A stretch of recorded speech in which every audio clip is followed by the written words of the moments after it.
Hello everyone, welcome to Education World. This is Navjot and today's topic is theory of demand. In this topic we are going to cover demand schedules and curve, demand function, determinants of demand, law of demand, assumptions and exceptions to the law of demand. What is demand? Before knowing what is demand, we should know what is need and wants. Needs are things that satisfy basic requirement. Wants are requests directed to specific type of items. Demands are requests for specific product that buyer is willing to and able to pay for. Need क्या है? कुछ चीज़ की ज़रूरत है, जाना है यहाँ से कहीं, we need some conveyance, need है. अगर गुरदासपुर से हमें जाना है Amritsar, we need a conveyance. Want, do we have some means so that वो कन्वेंस हमें मिल सके. फिर वो हमारी वांट बन जाएगी. पैसा है, अगर बाय बस भी जाना है, यू हैव टू पे मनी, रेंट पे करना पड़ेगा, तो वो हमारी बन गई वांट. अब डिमांड क्या है? हमारे पास पैसा है and we are willing to spend that so that we can consume that good और रिसोर्स, तो उस केस में वो डिमांड बन जाएगी. Demand indicates how much of a product consumer are both willing and able to buy at each possible price during a given period, other things remaining constant. बाकी चीज़ें constant हैं. कोई चीज़ मुझे चाहिए, I have means so that मैं वो चीज़ buy कर सकूँ and I'm willing to sacrifice that means. ठीक, so that उस चीज़ को मैं buy करके I can consume that. तो पर्टिकुलर प्राइस के ऊपर पर्टिकुलर गुड या कमोडिटी की जो भी amount I am willing to buy and willing to pay that price, बाकी चीज़ें सेम रहें, तो उसे हम डिमांड बोलेंगे. बाकी चीज़ें क्या है, we will discuss later. Quantity demanded. अब डिमांड और क्वांटिटी डिमांडेड में क्या डिफरेंस है? डिमांड का मतलब ये है कि दीज आर प्राइजेज, इस प्राइस में मैं इतना खरीद सकती हूँ, उस प्राइस में मैं इतना विलिंग हूँ खरीदने के लिए, इस प्राइस में मैं इतना विलिंग हूँ खरीदने के लिए. Quantity demanded has specific quantity to be purchased against specific price of the commodity. Say, we know that chips का पैकेट है 5 रुपये का है. अगर 5 रुपये का है, I'll buy 5. अगर वो 10 का हो जाता है तो मैं अपनी कंजम्पशन कम कर देती हूँ, 4 कर लेती हूँ. अगर वो 10 का 20 का हो जाता है तो मैं कंजम्पशन और कम कर लेती हूँ. कॉज मीन्स नहीं है ना इतने पे करने के लिए, या मीन्स हैं भी है तो I am not able to, I am not willing to spend that money on chips. हो सकता है मुझे किसी और चीज़ के लिए भी उस पैसे की ज़रूरत है, सो आई एम नॉट विलिंग कि यहाँ पे खर्चा किया जाए चिप्स पे, सो मैं डिमांड और कम कर लेती हूँ. सो डिफरेंट प्राइस पे मैं क्या क्या डिमांड कर रही हूँ, that is our demand. Quantity demanded में क्या है, 5 रुपीज़ में I am buying 5 packets of chips, so this is quantity demanded. या 1 रुपये का है अगर हमारे पास कैंडी, तो I am going to take 10 units of the candy, तो वो क्या है हमारी क्वांटिटी डिमांडेड. पर्टिकुलर प्राइस पे पर्टिकुलर क्वांटिटी जो मैं डिमांड कर रही हूँ, दैट इज क्वांटिटी डिमांडेड. तो in economics we take into consideration quantity demanded. जब भी हम for the law of demand करेंगे तो we will talk about quantity demanded. Demand schedule and curve क्या है? शेड्यूल है टेबुलर फॉर्म. टेबुलर फॉर्म किसका? Demand schedule shows price and output relationship and is tabular presentation of price and demand. Price और demand, different price पे क्या क्या quantity demanded है consumer की, उन दोनों को जब शो करते हैं टेबल की फॉर्म में, और दोनों का रिलेशनशिप वी कैन इस्टेब्लिश या देख सकते हैं कि प्राइस के बढ़ने के साथ डिमांड मेरी बढ़ रही है, कम हो रही, कुछ इफेक्ट पड़ रहा है दोनों का कि नहीं, तो वो है हमारा schedule, demand schedule. It list down different prices of the particular good and different quantity demanded at that particular price. अब डिमांड कर्व क्या है? वो ग्राफिक प्रेजेंटेशन हो गई किसकी? डिमांड शेड्यूल की.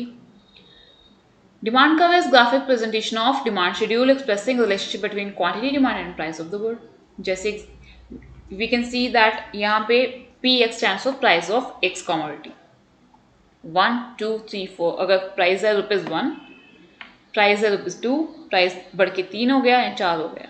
अब क्यू एक्स क्या है? क्यू एक्स है क्वांटिटी डिमांडेड बाय ए एक कंज्यूमर ए है हमारा, इंडिविजुअल बंदा है, और उसकी क्वांटिटी डिमांड क्या है, 1 रुपये ऑफ प्राइस एक्स, तो क्वांटिटी वो कितनी डिमांड कर रहा है, 4 यूनिट्स।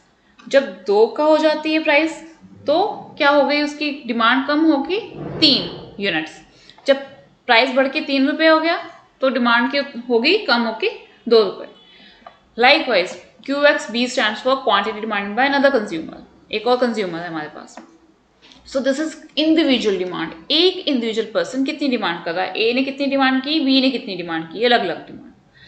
अब दोनों का समेशन कर लेंगे तो क्या बन जाएगा हमारा, मार्केट में जितने कंज्यूमर हैं सबकी क्वांटिटी डिमांडेड को टोटल कर लोगे तो मार्केट डिमांड आ जाएगी। लाइकवाइज डिमांड शेड्यूल इंडिविजुअल या मार्केट की हो सकती है, एक पर्सन की हो सकती है, या मार्केट में जितने कंज्यूमर हैं सभी का टोटल सम टोटल कर लो तो मार्केट की हो जाएगी। डिमांड कर्व भी शेड्यूल से ही बनेगा, वैसे ही जैसे इंडिविजुअल डिमांड शेड्यूल से इंडिविजुअल डिमांड कर्व बन रहा है, वैसे ही मार्केट डिमांड शेड्यूल से मार्केट डिमांड कर्व बनेगा। मीन्स इस केस में व्हाट वी विल डू, हमारे पास इंडिविजुअल है ए और बी, और दोनों को की क्वांटिटी डिमांडेड को ऐड कर दोगे तो हमारी मार्केट की पूरी डिमांड आ गई। मार्केट में 2 ही बंदे हैं, दोनों ही चीज़ खरीद रहे हैं, सेम प्रोडक्ट, अलग अलग प्राइस पे अलग अलग क्वांटिटी, तो उन दोनों की क्वांटिटी डिमांड प्लस कर दोगे तो मार्केट की बन जाएगी। जैसे ए ने अगर 1 रुपये पे 4 क्वांटिटी डिमांडेड की है तो बी ने 5 मांग लिए, बाय किए।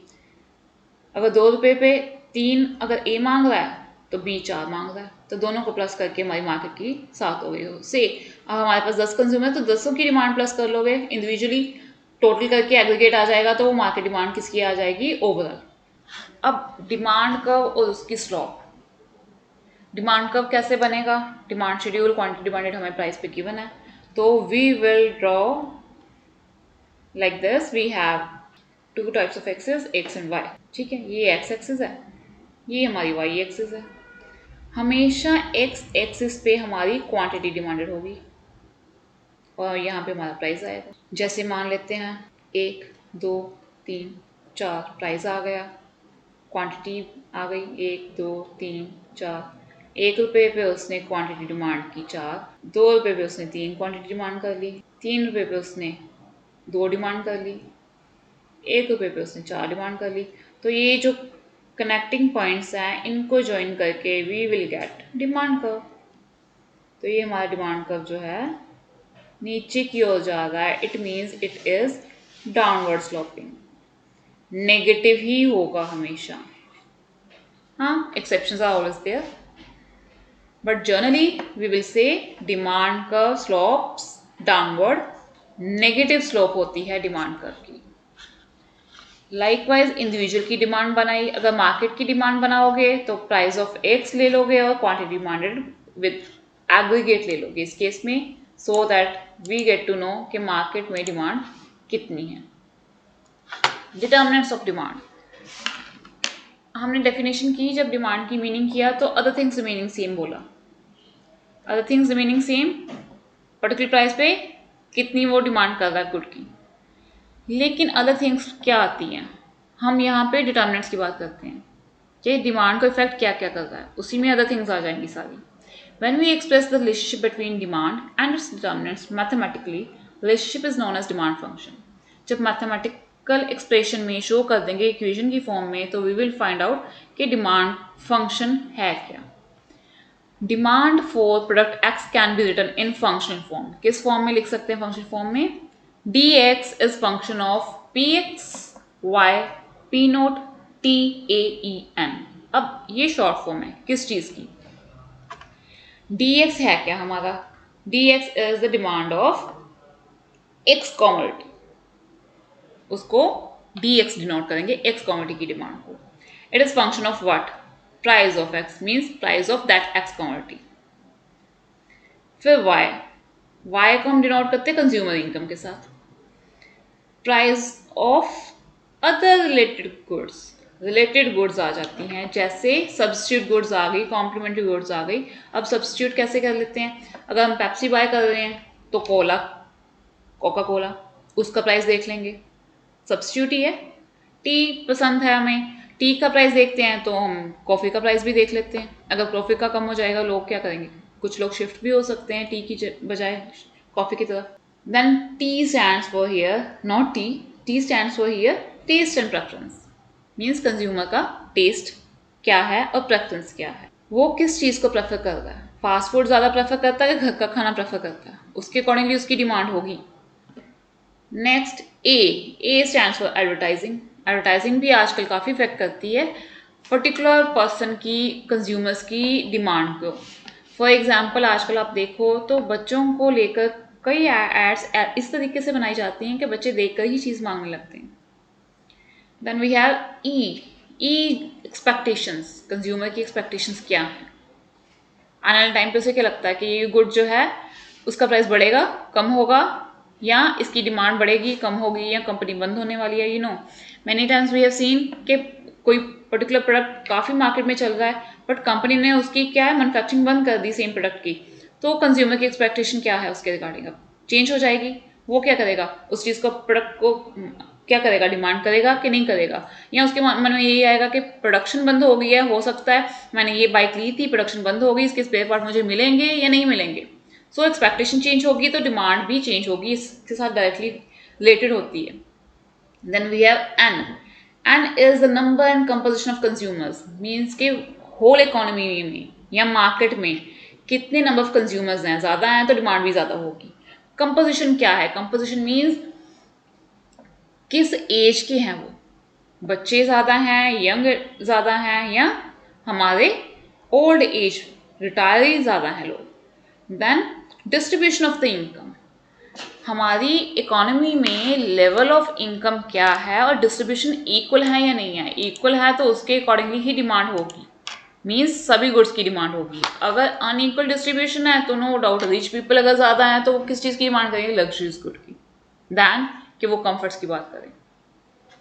So demand is function of price of the commodity, consumer income, price of related goods, substitutes, complementary goods, consumer taste and preference, consumer expectations, advertising, seasonal condition also we know that winter में हम क्या demand करते हैं, woollen clothes की ज़्यादा demand करते हैं। हम क्या करते हैं, कोल्ड ड्रिंक्स नहीं डिमांड करते हैं, हम क्या डिमांड करते हैं, हॉट कॉफ़ी। ठीक, तो अगर वो गर्मी है तो कोल्ड ड्रिंक्स की डिमांड ज़्यादा है, कॉटन क्लोथ्स की डिमांड ज़्यादा है। Then number and composition of consumers and distribution of the consumer. So demand is function of all these things. तो जब हम डिमांड, क्वांटिटी डिमांडेड और प्राइस की बात करते हैं तो बाकी चीज़ों को ध्यान में नहीं रख रहे हैं, सिर्फ प्राइस और क्वांटिटी की बात कर रहे हैं। बाकी टेस्ट, प्रेफरेंस या रिलेटेड गुड्स, सीजनल कंडीशंस, इन चीज़ों को ध्यान में नहीं रख रहे हैं। अब लॉ ऑफ डिमांड क्या है?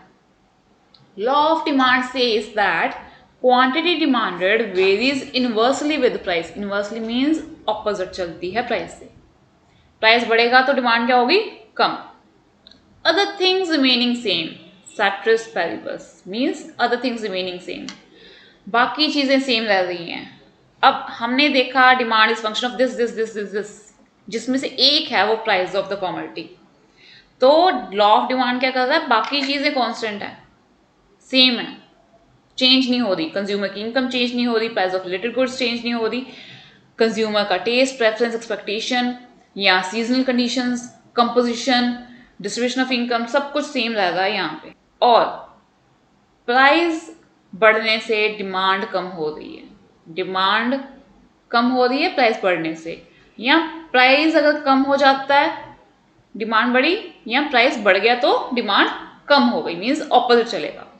अब यहाँ पे assumption वही, other things remaining same, constant taste and preference, taste preference change नहीं हो रहा, इनकम चेंज नहीं हो रही, बाकी गुड्स के प्राइस सेम रहेंगे तो ही पर्टिकुलर प्रोडक्ट की डिमांड इफेक्ट होगी उसके प्राइस चेंज होने से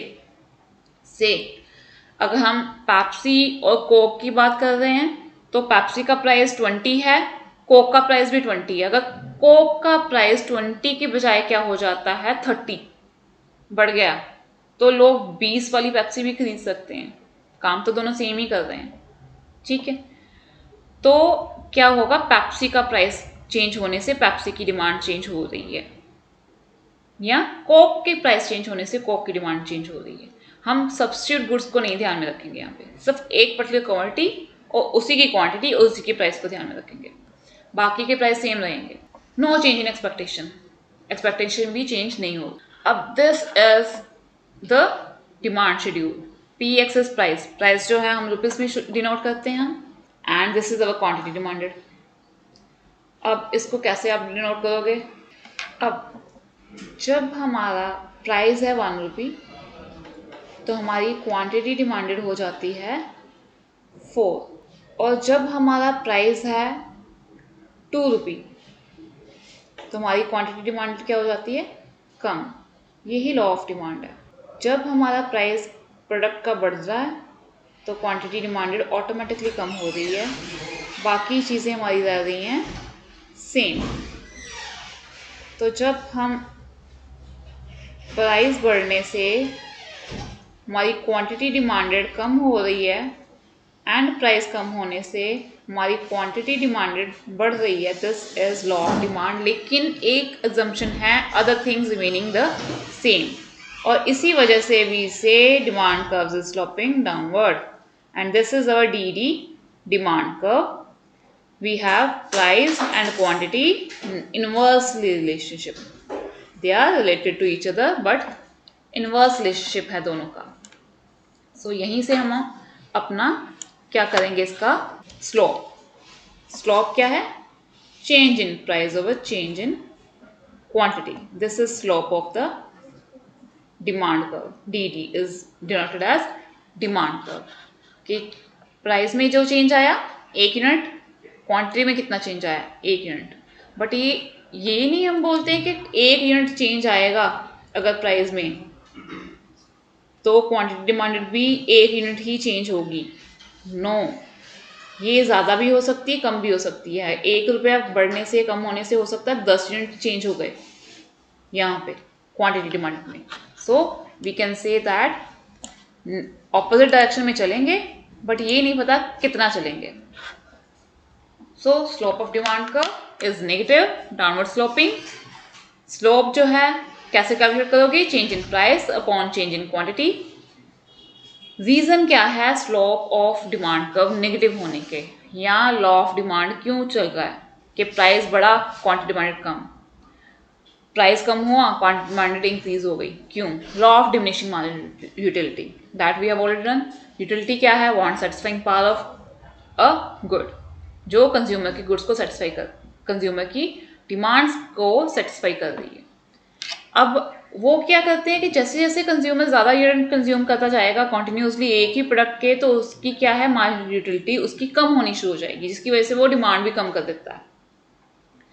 इनकम इफेक्ट, आज क्या है, अगर प्राइस किसी प्रोडक्ट का कम हो गया तो उससे क्या है, जो पर्टिकुलर चीज़ वो बाय कर रहा था से 10 रुपीज़ की, अब उसका प्राइस 10 की बजाय 5 हो गया, उसकी इनकम में सेविंग हो गई। अब कितनी? 5 की। इट मीन्स उससे क्या होगा, उसकी रियल इनकम इंक्रीज हो जाती है, एंड वो क्या करता है, फिर प्रोडक्ट की डिमांड ज़्यादा कर देता है जब वो प्राइस कम शो करता है। तो देन सब्स्टिट्यूशन इफेक्ट भी हो जाता है। अगर एक प्रोडक्ट जो है, कोई भी क्वालिटी का प्रोडक्ट है, गुड क्वालिटी है, बैड क्वालिटी है, कंज्यूमर उसको कंज्यूम कर रहा है, से 10 रुपए की चीज़ थी, वो 1 यूनिट पर कंज्यूम कर रहा था, अब वो 5 की हो गई, तो अब वो उसी 10 के साथ वो 2 यूनिट कंज्यूम कर सकता है, तो इनकम तो रियल इनकम इंक्रीज हो गई। अब वो क्या करता है, बाकी चीज़ें जिस चीज़ को वो सब्स्टिट्यूट कर सकता है वो कर पाएगा सेम प्रोडक्ट के साथ। पहले नहीं कर सकता था, लेकिन अब कर सकता है। टी का प्राइस 5 से 10 हो गया, तो डिमांड उसकी कम हो जाएगी। लोग क्या करेंगे, अगर कॉफ़ी सेम रेट पे मिल रही है तो कॉफ़ी नहीं ले लेंगे। सो सब्स्टिट्यूशन इफेक्ट भी काम करता है। Then size of consumer group, पहले जो लोग वो चीज़ नहीं खरीद सकते थे, अब वो सस्ती हो गई, खरीद पाएंगे, तो क्या होगा, कंज्यूमर बेस बढ़ जाएगा, तो डिमांड तो ऑटोमेटिकली इंक्रीज हो जाएगी ना। देन डिफरेंट यूजेस, एक प्रोडक्ट, जैसे हम मिल्क की बात करते हैं, अगर तो प्राइस ज़्यादा है उसका, तो उसका मोस्ट इम्पॉर्टेंट यूज़ वो करेंगे। जैसे बच्चा है घर में, तो वो मेनली मिल्क ही एज ए फीड लेता है, तो मिल्क उसके लिए यूज़ होगा। अगर मिल्क का रेट थोड़ा कम हो गया तो क्या किया जाएगा, उसको पर्टिकुलर डिफरेंट यूज में भी यूज़ कर सकते हैं हम। जैसे उससे कर्ड भी बना लो, घर पे बना लो, चीज़ बना लो उससे, घी बना लो उससे, ठीक, बटर बना लो, या स्वीट्स भी उसी से बना लो, खीर बना लो। तो डिफरेंट यूजेस जब आ जाते हैं प्रोडक्ट के, तो क्या होता है, जब उसका प्राइस कम होता है तो हम ऑल्टरनेटिव यूजेस में उसे अब क्या कर सकते हैं, अप्लाई कर सकते हैं। तो उसकी डिमांड क्या हो जाती है, बढ़ जाती है प्राइस कम होने से। न्यू कंज्यूमर ग्रुप, अब कंज्यूमर ग्रुप जो पहले बाय नहीं कर सकते थे, मिल्क अब सस्ता हो गया, दे कैन बाय, तो डिमांड बढ़ गई, न्यू कंज्यूमर ग्रुप बढ़ गए, साइज ऑफ कंज्यूमर ग्रुप भी बढ़ गया।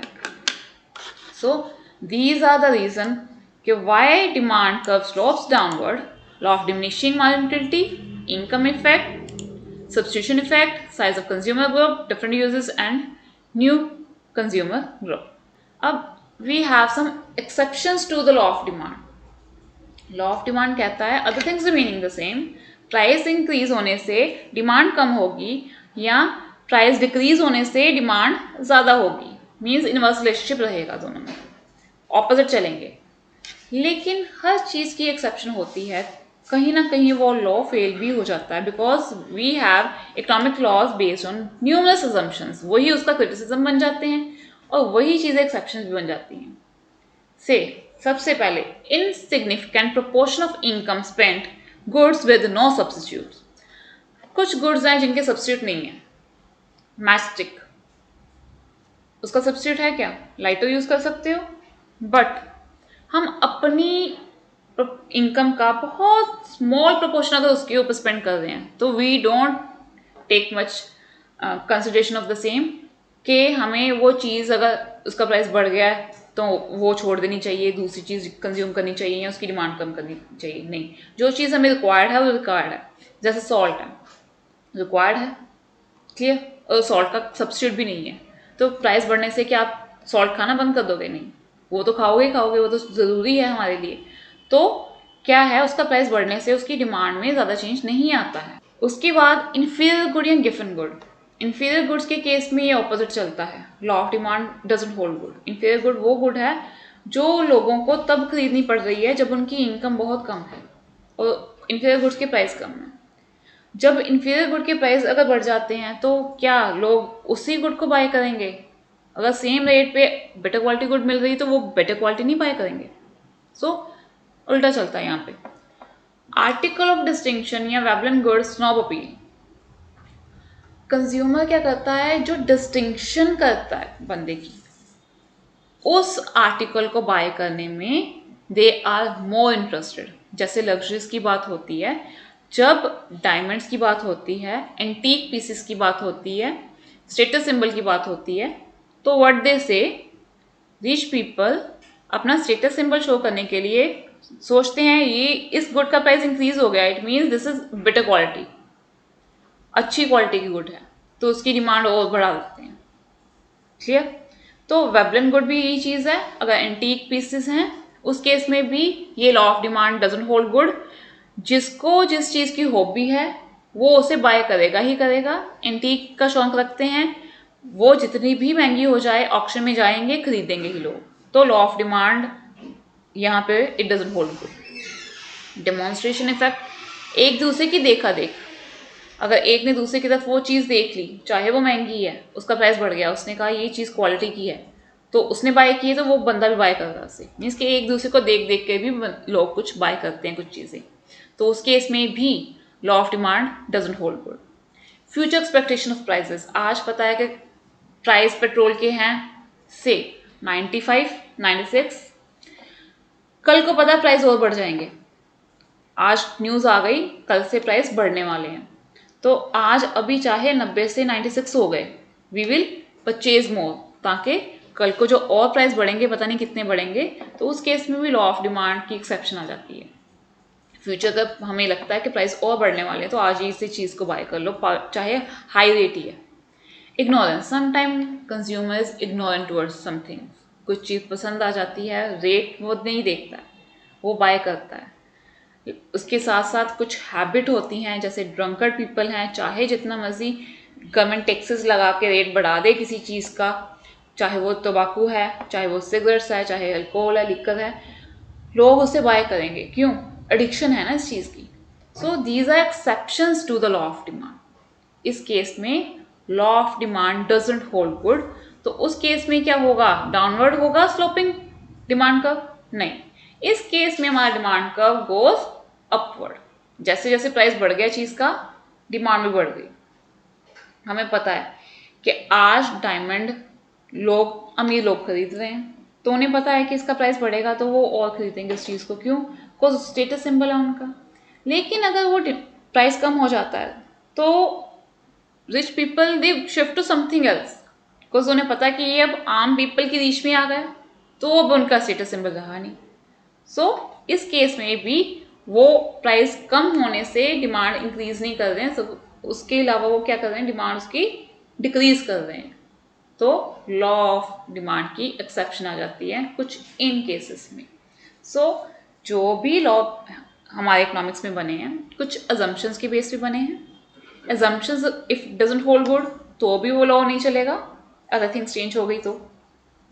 या कुछ एक्सेप्शंस रहती हैं, रीजन बीइंग सोशल साइंस है, ह्यूमन बीइंग्स इन्वॉल्व हैं, तो वहाँ पे वो केमिकल रिएक्शन की बात नहीं होगी कि एक्स केमिकल को वाई के साथ डालोगे तो यही इफेक्ट आएगा। नो, ह्यूमन बीइंग्स हैं, उस केस में वो sometime they behave rationally but sometimes they don't.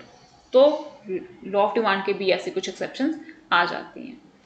So this is all about our theory of demand. We'll continue with the topic elasticity of demand in our next lecture. Thank you.